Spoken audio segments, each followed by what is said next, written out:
नमस्कार दोस्तों, मैं हूं आपका वकील दोस्त एडवोकेट राहुल लखेरा। आज हम शुरू करेंगे बीएनएसएस का पहला चैप्टर यानी प्रारंभिक प्रिलिमिनरी। ये वो चैप्टर है जो हमें किसी भी किताब की विषय सूची की तरह बताता है कि आगे क्या क्या होगा और इसमें इस्तेमाल होने वाले मुश्किल शब्दों का मतलब क्या है। इसे हम नोट्स की तरह पढ़ेंगे, इसमें कुछ भी नहीं छूटेगा। तो चलिए बिना किसी देरी के शुरू करते हैं आज की कानूनी पाठशाला को। तो दोस्तों, अपनी कॉपी और पेन निकाल लीजिए।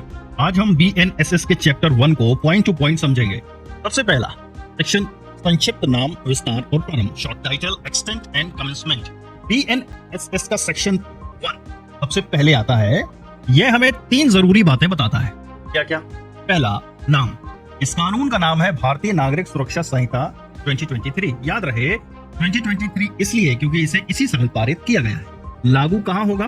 तो ये पूरे भारत पर लागू होगा, लेकिन एक ट्विस्ट है, यह कानून नागालैंड और कुछ ट्राइबल एरियाज पर लागू नहीं होगा। हाँ, अगर वहां की राज्य सरकार चाहे तो इसे लागू कर सकती है। ये वही ट्राइबल एरियाज हैं जो संविधान की 6ठी अनुसूची में बताए गए हैं मेरे दोस्त। और तीसरी बात याद रखें कि कब लागू होगा। यह उस दिन से लागू होगा जब केंद्र सरकार ऑफिशियल गजट में नोटिफिकेशन जारी करके, यानी अभी बस कानून पास हुआ है, लागू होना बाकी है। अब इसका बीएनएसएस सेक्शन 2 सबसे मजेदार और जरूरी सेक्शन। इसमें उन सभी कठिन शब्दों का मतलब बताया गया है जो इस पूरे कानून में बार बार आएंगे। इसे ऐसे समझिए जैसे किसी नई भाषा को सीखने से पहले उसकी डिक्शनरी पढ़ना जरूरी होता है। तो सबसे पहले समझें audio video electronic means. Section 2A, इसका मतलब है कि कोर्ट में काम जैसे वीडियो कॉन्फ्रेंसिंग, सर्च और जब्ती की रिकॉर्डिंग या गवाहों की गवाही, सब कुछ मोबाइल या कंप्यूटर के जरिए भी हो सकता है। इसे ऐसे समझो, अब कोर्ट कचहरी सिर्फ फिल्मों में ही नहीं बल्कि आपके फोन में भी आ सकती है। सेक्शन 2B, जब किसी आरोपी को पुलिस कस्टडी से कुछ शर्तों पर छोड़ दिया जाता है तो उसे जमानत कहते हैं, मतलब बेल। इसके लिए एक बंद पत्र मतलब बॉन्ड या जमानत बंद पत्र, बेल बॉन्ड भरना पड़ता है। अब समझेंगे बेलेबल ऑफेंस जो सेक्शन 2C में दिए गए हैं। ये वो अपराध हैं जिसमें पुलिस स्टेशन से ही जमानत मिल जाती है, जैसे किसी को हल्का फुल्का धक्का दे दिया हो। अब समझेंगे नॉन बेलेबल ऑफेंस।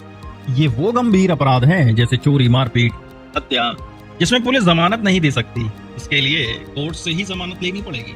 अब समझते हैं आरोप, चार्ज, जो सेक्शन 2F में दिया गया है। इसका मतलब है कि जब किसी पर एक से ज्यादा अपराधों का आरोप लगता है तो उन सभी आरोपों को मिलाकर चार्ज कहते हैं। अब समझते हैं संज्ञेय अपराध, जिसे इंग्लिश में कॉग्निजेबल ऑफेंस कहते हैं, जो सेक्शन 2G में दिया गया है। ये वो गंभीर अपराध है जिसमें पुलिस बिना किसी वारंट के किसी को भी गिरफ्तार कर सकती है, जैसे हत्या, डकैती।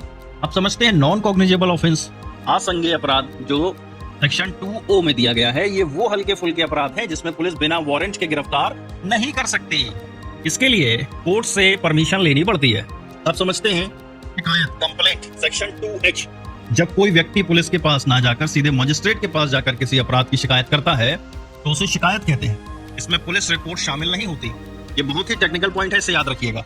अब समझते हैं जांच, जो सेक्शन 2L में दिया गया है। पुलिस अधिकारी या मजिस्ट्रेट की इजाजत से कोई भी व्यक्ति सबूत इकट्ठा करने के लिए जो भी कार्रवाई करता है उसे जांच कहते हैं। इसे ऐसे समझो, ये वो डिटेक्टिव वाला काम है जिसमें कुछ तो गड़बड़ है दया बोला जाता है। अब समझते हैं पीड़ित, जो सेक्शन 2Y में दिया गया है। पीड़ित वो व्यक्ति होता है जिसे किसी अपराधी के काम से कोई नुकसान या चोट पहुंची हो। इसमें उस पीड़ित का अभिभावक मतलब गार्जियन या कानूनी वारिस, लीगल हायर भी शामिल होता है। अब समझते हैं वारंट मामला, वारंट केसेस, जो सेक्शन 2Z में दिया गया है। ये वो गंभीर केस होते हैं जिनमें मौत की सजा, आजीवन कारावास या 2 साल से ज्यादा की सजा हो सकती है। अब सेक्शन 3 को समझते हैं संदर्भों का अर्थ, मतलब constructions of references, BNSS section 3। ये सेक्शन बहुत ही आसान है। यह कहता है कि अब पुराने कानूनों में जहां भी सिर्फ मजिस्ट्रेट लिखा होगा उसे अब न्यायिक मजिस्ट्रेट समझा जाएगा। और हाँ, अगर कोई काम सबूतों से जुड़ा है तो उसे न्यायिक मजिस्ट्रेट देखेंगे, और अगर कोई प्रशासनिक काम जैसे लाइसेंस देना तो उसे कार्यपालक मजिस्ट्रेट, एग्जीक्यूटिव मजिस्ट्रेट देखेंगे। अब ध्यान देते हैं सेक्शन 4, भारतीय न्याय संहिता के अधीन अपराधों का विचारण, ट्रायल ऑफ ऑफेंसेस अंडर भारतीय न्याय संहिता, बीएनएसएस सेक्शन 4। दोस्तों, ये सेक्शन बताता है कि भारतीय न्याय संहिता बीएनएस के तहत जितने भी अपराध हैं उनकी जांच और ट्रायल बीएनएसएस के अनुसार ही होगी। यानी बीएनएस में जो अपराध लिखे हैं उनकी कार्यवाही बीएनएसएस के हिसाब से ही होगी।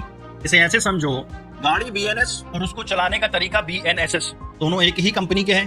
सेक्शन 5 को समझते हैं, विशेष और स्थानीय विधि का प्रभाव, क्रेविंग्स की बात कर रहा है बीएनएसएस सेक्शन 5। यह आखिरी सेक्शन है।